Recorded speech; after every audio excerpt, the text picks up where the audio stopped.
আসসালামু আলাইকুম। আমি মোহাম্মদ নসরুল আজম লিটন, বিভাগীয় প্রধান, হিসাব বিজ্ঞান বিভাগ, মির্জাপুর সরকারি কলেজ, মির্জাপুর, ঢাকায়। আমি তোমাদের সাথে পরিচিতি ভাবে কিছু কথা বলতে চাই যে আমাদের এই অনলাইন ভিত্তিক ক্লাস রীতিমতো হবে। রুটিন হয়তো আমাদের পেজে পেয়ে গেছো, বা তোমরা যদি আমাদের পেজে অ্যাড থাকো তাহলে সেখান থেকেও তোমরা পেয়ে যাবো। রুটিন প্রত্যেকটা ক্লাসই হবে, সব সাবজেক্টের ক্লাসগুলি হবে। আমাদের ডিপার্টমেন্টে আরও ছাড় আছেন, আরও 4 জন আছেন আমি ছাড়াও। তাদের সাথেও তোমরা আস্তে আস্তে ক্লাসের মাধ্যমে পরিচিত হবা। তারা রীতিমতো সুন্দর করে ক্লাসগুলো নেবেন। আমাদের ক্লাসগুলো অনলাইন ভিত্তিক হওয়াতে আমাদের পড়াগুলো আমাদের কিছুটা চালিয়ে যেতে পারতেছে। অন্যান্য বুক লিস্টগুলো স্যাররা বলে দিবেন যে কোন রাইটারের বইগুলো কিনবা। আমাদের হিসাব বিজ্ঞানেরও অনেকগুলো বই আছে, আমাদের একটা সমিতির মাধ্যমে আমাদের বইগুলো বলে দেয় যে কোন বই। আমাদের এই টাঙ্গাইল জেলায় এরকম একটা বই চলে সরকারি কলেজগুলোতে। তো আমরা আশা করি আমি পরবর্তী ক্লাসে তোমাদের সেই বইয়ের নামগুলো বলে দিতে পারবো। আপাতত আমি এটুকু বলতে চাচ্ছি যে আমাদের হিসাব বিজ্ঞানে যারা বাণিজ্য বিভাগ থেকে আসছে তারা তো কমার্স সম্পর্কে কিছুটা ধারণা আছেই, আর যারা অন্য বিভাগ থেকে আসছে বিজ্ঞান বা মানবিক থেকে, তাদের হিসাব বিজ্ঞান সম্পর্কে একটু জানতে হবে। এই জানার বিষয়ে আমি এটুকু বলবো যে আমাদের কিছু মৌলিক ধারণা নিতে হয়। তো আমি আমার পরিচয়ের সাথে সাথে আমি ওইটুকুই শুধু মৌলিক ধারণার উপরে একটা ক্লাস আমি তোমাদের সাথে নিব। তো তোমরা একটু অনুসরণ করো যে আমাদের এই পরিচিত মৌলিক ধারণা হিসাব বিজ্ঞানের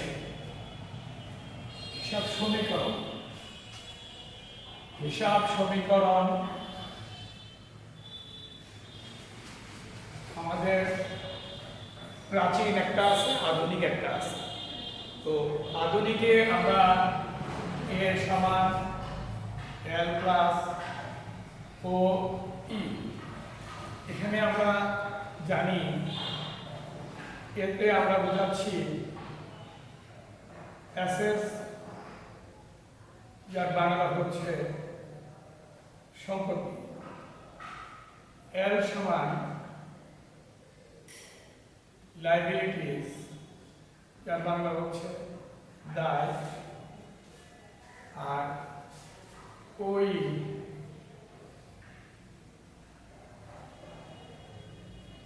ওনার্স ইকুইটি, নিজস্ব মালিকানা সত্ত্ব। তো আমাদের এই সমীকরণটাকে যদি আমরা বর্ধিতভাবে বলি তাহলে আমরা আরো বলতে পারি যে কে সমান এল প্লাস, এই যে মালিকানাটা হয় ক্যাপিটাল মাইনাস ড্রয়িং, এর সাথে রেভিনিউ প্লাস এক্সপেন্স মাইনাস। আমরা এই ব্র্যাকেটটা ইউজ নাও করতে পারি।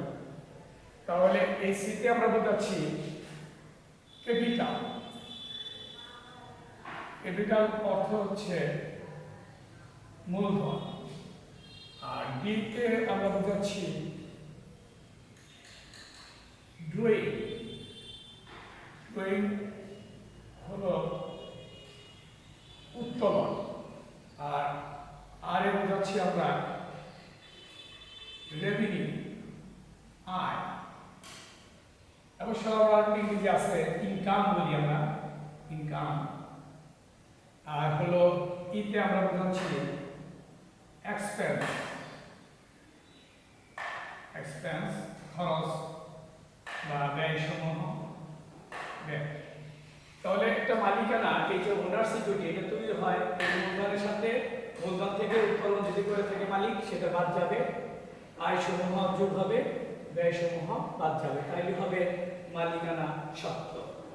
তাহলে আমাদের প্রত্যেকটা আর্থিক লেনদেন এটাকে প্রভাবিত করার পরেও আমাদের সমীকরণ কখনোই পরিবর্তন হবে না। সমীকরণটা এ সমান এল প্লাস ও ই ঠিকই থাকবে। যেমন একটা উদাহরণ দিয়ে যদি আমি বলি যে আমাদের সম্পত্তি ধরো আসবাবপত্র ক্রয়, আসবাবপত্র ক্রয়। তো এই আসবাবপত্র যদি ক্রয় করি, ধরা যাক 1000 টাকা, তাহলে আসবাবপত্র একটা সম্পদ, এই সম্পদ বৃদ্ধি পাইছে 1000 টাকা দ্বারা, প্লাস আমাদের এই যদি নগদে ক্রয় করে থাকি, তাহলে এখান থেকে আবার আমার 1000 টাকা চলে গেছে, তাহলে এক সম্পদে আসছে আর এক সম্পদ চলে গেছে নগদে। যদি আমরা নগদে আসবাবপত্র ক্রয় করি, তাহলে আমাদের কি দাঁড়াবে? দেখো এর ফলটা সেই আবার নাই, সমান এই ওইটা গায়ে প্লাস এই দুইটা যেটা ওটাও ধরো নাই। যদি এখানে ধরি 10,000 ছিল আগে, যদি ধরি এটা যদি ধরি 6,000 ছিল, এটা যদি আমরা ধরি যে এইটুকু মালিকানা ছিল আমাদের 4,000, তাহলে লক্ষ্য করো আমাদের কিন্তু এটা যোগ এটা বিয়োগ করে আমাদের ফলাফলটা কিন্তু ফলাফল আমাদের দেখো পরিবর্তন হয়। এখানে 10,000 রইল, এখানে 6,000 রইল, এখানে 4,000 রইল। মানে আমাদের এইটাই প্রমাণ করে যে সমীকরণ সবসময় এর সমান এর প্লাস ওই কোনো পরিবর্তন হবে না লেনদেন দ্বারা। আর্থিক লেনদেন হবে কিন্তু সমীকরণের কোনো পরিবর্তন হবে না। যেমন আরেকটা ধরো, মালিক 3,000 টাকা নগদ মূলধন বাবদ আনয়ন করেছে, মূলধন বাবদ আনয়ন করেছে। এই যে মালিক 3,000 টাকা নগদ মূলধন বাবদ আনয়ন করেছে, তারপরে আমাদের নগদ টাকা বৃদ্ধি পাইছে 3,000 টাকা, এই নগদ টাকা আমাদের সম্পদ বৃদ্ধি পাইছে। পাশাপাশি মালিকানাতে আমাদের মূলধন বৃদ্ধি পাইছে, মালিকানা বৃদ্ধি পাইছে 3,000 টাকা। এখন যদি আবার আমরা যোগ করি, দেখো 10 আর 3 মিলা আমাদের হলো 13,000, আর এখানে 6,000 হলো, এখানে আবার দেখো 4 আর 3 মিলা হলো 7,000। এদিকে আমাদের 13,000, এদিকে আমাদের 13,000, তাহলে কোনো সমীকরণের পরিবর্তন হচ্ছে না। সমীকরণ সবসময় সম্পত্তি সমান, তাই প্লাস মালিকানা ঠিক থাকবে। তাহলে আর্থিক পরিবর্তন আমাদের হবে কিন্তু সমীকরণের কোনো পরিবর্তন হবে না। এই পাশ সবসময় সমান হয়ে যাবে। যেমন আরেকটা জিনিস ধরো, উত্তোলন। যদি আমরা ধরি 1,000 টাকা নগদ উত্তোলন করেছি, নগদ উত্তোলন, তাহলে আমার নগদ টাকা আবার কমে গেছে, তাহলে এখান থেকে আমার 1,000 টাকা বিয়োগ হবে। আর মালিকানা, যেটা মালিকানা কি দ্বারা কমবে? উত্তোলন দ্বারা কমবে, রোহিত দ্বারা কমবে, উত্তোলন দ্বারা। তাহলে এখানে দায় ছিল 6,000, ওটা ঠিকই থাকবে, প্লাস এখান থেকে আমার 1,000 টাকা উত্তোলন দ্বারা করবে। তাহলে 13 থেকে 1 গেলে থাকবে 12,000 সমান 6,000 আবার 6,000। প্রমাণ রাখে যে আমাদের সমীকরণের আগে ও পরে ফল পরিবর্তন হবে না। তারপর আরেকটা আইটেম আমি এখানে দিয়েছি, যেমন রেভিনিউ আয়। আমরা যদি সেবায় পাই, সেবা আয়, সেবায় 500 টাকা, এটা যদি সেবায় আমরা যদি দিয়ে থাকি নগদের সেবা, তাহলে আমাদের 500 টাকা আবার নগদ টাকা বৃদ্ধি পায় না। পাশাপাশি আয় দ্বারা কিন্তু মালিকানা বৃদ্ধি পাবে, মূলধনের সাথে রেভিনিউটা কি পাবে? যোগ হবে। তাহলে আমাদের এই 500 টাকা দ্বারা আমাদের আবার মালিকানা বাড়বে। আবার যদি আমরা ব্যালেন্স করি, 12,500 হইল এখানে, সমান এটা 6,000, আর 6,000 হলো 500, এই হলো 6,500। তাহলে প্রমাণ আবারও হয়ে গেল, এদিকে 12,500, এদিকে 12,500। তাহলে আমাদের সমীকরণের কোনো পরিবর্তন হয় না। আমি খরচ দিয়ে যদি একটা বোঝাই যে বেতন খরচ 300 টাকা, তাহলে যদি আমার এখান থেকে 300 টাকা কমবে, খরচ হলে মালিকানা কমবে, তাহলে আমাদের ফল দাঁড়াইল 12,500 থেকে 300 গেলে 12,200 সমান 6,000, আর এখানে 300 গেলে থাকবে 6,200। প্রতিবারই প্রমাণ হচ্ছে এদিকে সমান ওদিকে সমান থাকতে হবে। তাহলে আর্থিক লেনদেন দ্বারা পরিবর্তন হওয়ার পরও সমীকরণের কোনো পরিবর্তন হয়। এই সমীকরণটা আমাদের খুবই একটা গুরুত্বপূর্ণ জিনিস। এটা আমরা যদি না পারি তাহলে সামনের যে কটা অধ্যায় আছে অধ্যায়তে যা কিন্তু আমরা কিছুই বুঝবো না।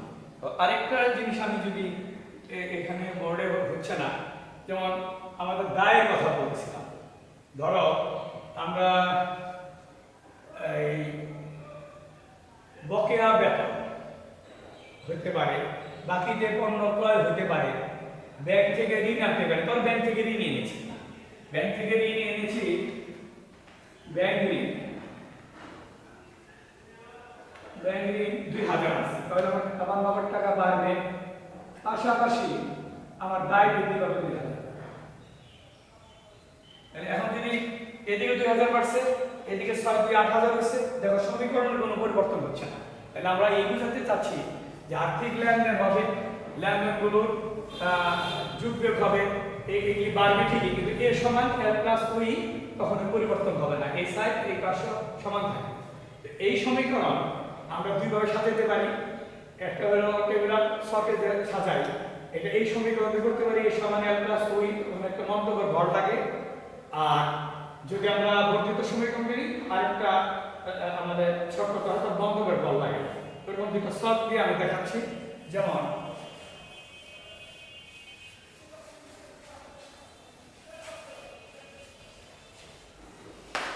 তোমরা ক্লাসগুলো যদি অনুসরণ করো, বাংলা ইংরেজি আমাদের বাণিজ্য বিভাগের ক্লাসগুলো আরো অন্যান্য গুলো, তাহলে তোমাদের অনেক উপকার হবে।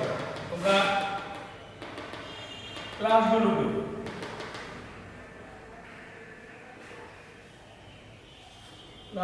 করো, এটা হলো আমার অনুরোধ রইল। আমি তোমাদেরকে দুটা ছক দেখাচ্ছি, যে কোনো একটা ছক অনুসরণ করলেই হবে। যেমন ধরো তারিখ,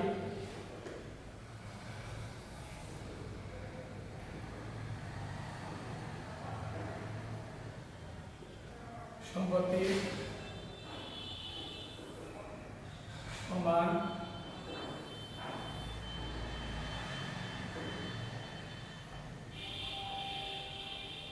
দায়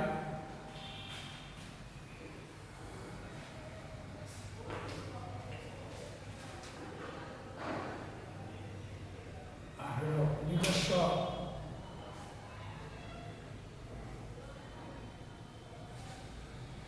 মালিকানা সত্ত্ব। এখন আমরা এখানে সম্পত্তির নাম, যে কোনো সম্পত্তি থাকবে সে কটা ঘর হবে। যেমন ধরো কয়েকটা সম্পত্তির উদাহরণস্বরূপ বলতে পারি, নগদ লেনদেন তো সবসময় হবেই, বাকি লেনদেন হইলে প্রাপ্য হিসাব হবে, প্রাপ্য হিসাব। তারপর আমাদের সাপ্লাইজ হিসাব আছে, যেটা আমরা মনে হরিও বলি। তারপর আমাদের যন্ত্রপাতি থাকতে পারে। এইভাবে কয়েকটা উদাহরণ দিলাম। দায় পাশে আমাদের হয় প্রদেয় হিসাব, প্রদেয় হিসাব, আর কাছে নোটস পেয়েবল, প্রদেয় বিল, নোটস পেয়েবল, নোটস পেয়েবল, সেটাকে আমরা বলি ব্যাংক ঋণ। ব্যাংক ঋণও লিখতে পারি বাংলায়, ব্যাংক ঋণ, ব্যাংক ঋণ। এভাবে দায় যেটা থাকবে সেটি। আর এখানে আমরা যদি ওই সিস্টেমে করি প্রথমটা, তাহলে এদিকে আসবে সমান, এটা প্লাস মূলধন, এদিকে আসবে মন্তব্যের ভর। এটা হলো সম্পত্তি সমান দায় প্লাস নিজস্ব মালিকানার শর্ত যদি করি। আরেকটা সব হলো এইটুকু ঠিকই থাকবে। এখানে আমরা করব কি, যে ক্যাপিটাল মূলধন, এখান থেকে উৎপাদন মাইনাস হবে, তখন আমরা একটা মূলধনের ঘর বানাবো। আবার আমরা এখান থেকে ড্রয়িং মাইনাস হবে, প্লাস রেভিনিউ হবে, মাইনাস এক্সপেন্স হবে, তখন আমাদের আর মন্তব্যের দরকার হবে, তাহলে দুইটার সমীকরণ হবে। তো এই পর্যন্ত আজকে, আবার দ্বিতীয় ক্লাসে একটা কথা বলবো আমাদের সাথে, এই পর্যন্ত থাকবে।